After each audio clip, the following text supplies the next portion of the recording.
Olá, boa tarde. Chegou a hora boa do nosso encontro diário aqui na TV Guará. Nessa quarta-feira, Elizabeth Rodrigues está com a gente e como já estamos a 22 dias do início da Copa do Mundo, nós vamos começar a falar um pouquinho sobre a educação e os costumes dos países que serão adversários do Brasil. A gente começa com a Croácia. Hoje também a gente fala de beleza por aqui. Eu fui conhecer as unhas em gel, ótimas aliadas para quem quer estar sempre com as mãos bonitas. Tudo isso agora aqui no programa M, que está só começando.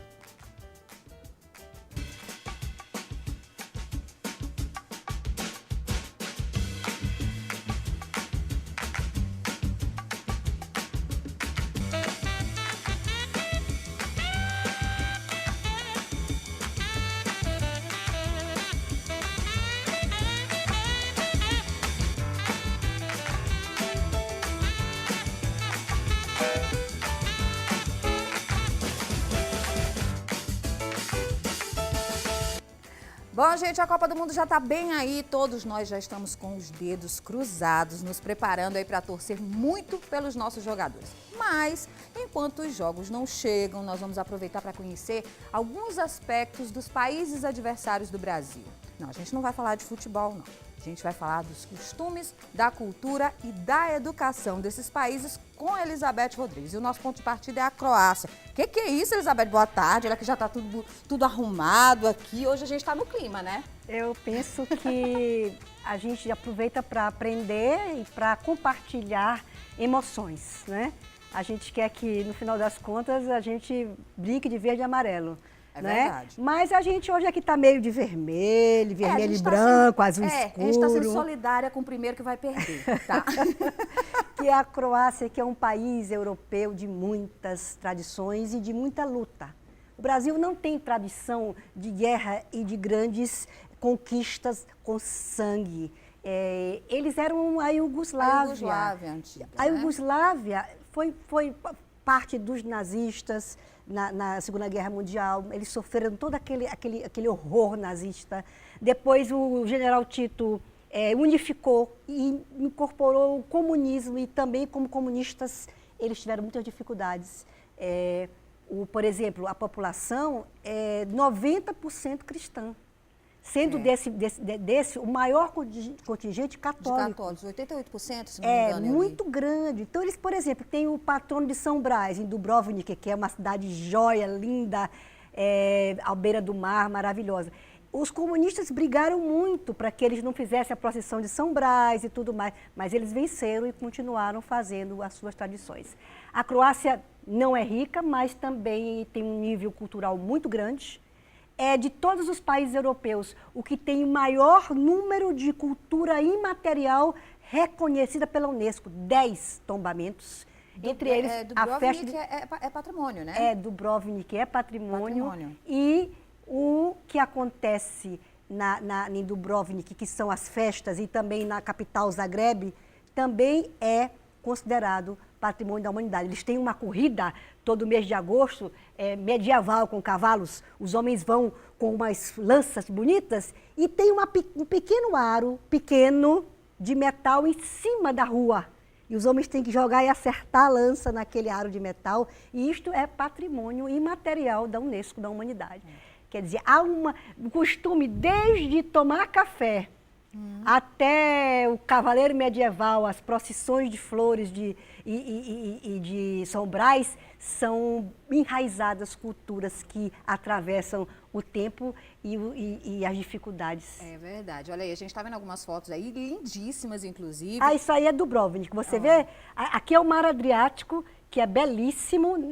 Do outro lado está Veneza. Então, tá a Itália. A Veneza está mais em cima aqui. Veneza está bem aqui em cima, a Itália está aqui. Então, você pega, hoje em dia, se quiser visitar, por exemplo, essa região, você pega uma espécie de ferry boat gigante e atravessa da Itália até uma cidade que fica um pouquinho mais em cima de Dubrovnik, chamada Rijeka. Aí você atravessa, inclusive quando aquela cidade de Medjugorje, que era ali perto, era um negócio de peregrinação, você quando pega esse ferry boat, tem muito peregrino cantando, muito católico, que vai fazer a peregrinação a Medjugorje. Aí você chega nessa maravilha que é aqui Aqui é como se fosse uma espécie de cidade de mármore, que é a antiga Dubrovnik, que é à beira do mar, com muralhas com mármore. Aliás, essa coisa da história com a beleza natural é uma grande riqueza na Croácia. Na Croácia. Eu peguei até algumas informações aqui para a gente falar. O país possui 1.135 ilhas e um litoral de 5.789 quilômetros. Né? Agora, olha... quando ela fala, é só beleza. Agora, lembrem, telespectadores, que essa maravilha todinha de 1.000 e não sei quantas ilhas é um país que é 5 vezes ou 6 vezes menor que o estado do Maranhão. Bem pequenininho. É só para lembrar, e que sua população tem 4,5 milhões de habitantes, o Maranhão tem 6,5 milhões. Imagina. Tem 2 milhões a menos. Essa é a maravilha da Europa. Você anda um pouquinho e já está no país vizinho, ou coisa boa. E eu tinha uma amiga que ela tinha uma pessoa que ela visitava na Espanha, e ele dizia, por que você anda de carro 400 quilômetros, não anda de trem? Ela disse, na minha cidade, São Luís, 400 quilômetros, não dá para chegar nem na capital mais próxima, que é Teresina. Essas são as ruínas? Essa ruína fica em Split. Split é uma outra cidade belíssima que tem lá. Isso é o Palácio Diocleciano, que é uma maravilhosa ruína que vale a pena visitar. Dubrovnik é mais bonita do que Split, mas Split tem esse Palácio Diocleciano que é um show e vale a pena visitar. Bacana, muito. Não, as fotos a gente fica encantado, né? Tem muita coisa. Agora sim, vamos falar um pouquinho do povo. Como é que é a cultura do povo lá, Elizabeth? As influências. Eu ouvi falar que eles, inclusive, têm uma influenciazinha um pouquinho italiana até na comida, que a turma lá gosta de pizza. Também. Porque aconteceu que na Segunda Guerra Mundial, os nazistas tomaram conta do centro da Croácia, mas os italianos ficaram com o litoral, que, aliás, o litoral é belíssimo, muito vinhedo, tem muito vinhedo. Então, as pessoas sempre dizem, vocês têm que namorar um croata, porque todo croata tem vinhedos na sua família. Então, namore um croata, porque vai ter sempre um vinho gostoso para beber. E, aliás, eles são ótimos cozinheiros. É o que eles sempre dizem. Então, a influência italiana, sim, se deu, principalmente na guerra, porque os italianos ficaram com os vinhedos e ficaram com a parte do litoral. Mas eles sentiram aquela coisa, né? Recentemente, a Croácia entrou na União Europeia, só em 2013.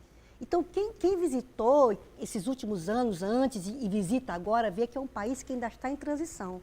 Por exemplo, você entra num restaurante na Croácia, todo mundo fuma dentro dos lugares públicos, é uma loucura. E quer dizer, ainda não há incorporada aquela cultura que a gente tem no Brasil ou mesmo na Europa de não poder fumar nos lugares públicos. No entanto, é um povo rico em cultura, a educação é semelhante ao Brasil, embora os últimos anos, que seria o ensino médio, são públicos, gratuitos, mas não são obrigatórios ainda. E eles têm algumas questões no sentido de que ainda é um ranço do que veio do comunismo, que é mudar costumes. Por exemplo, recentemente, em 2013, eles não conseguiram aprovar o casamento homoafetivo. Ficou determinado em um grande plebiscito que casamento é uma coisa que acontece entre homem e mulher. Eu li em alguma coisa na internet, inclusive até sobre educação sexual na escola, parece que foi meio banida. Foi abolida, né, a educação sexual. Quer dizer, isso ainda é uma dificuldade de quem passou tanto tempo dominado por um regime de exceção, de ver as coisas num horizonte mais largo. O que não quer dizer que não seja um povo culto, que não seja um povo educado, mas é uma questão do tempo que passou sem poder pensar, sem ter liberdade para pensar. Sem liberdade. A gente vai fazer um intervalo comercial rapidinho, a gente volta, que eu tenho muita coisa ainda para perguntar para a Elizabeth aqui sobre a Croácia e você não sai daí.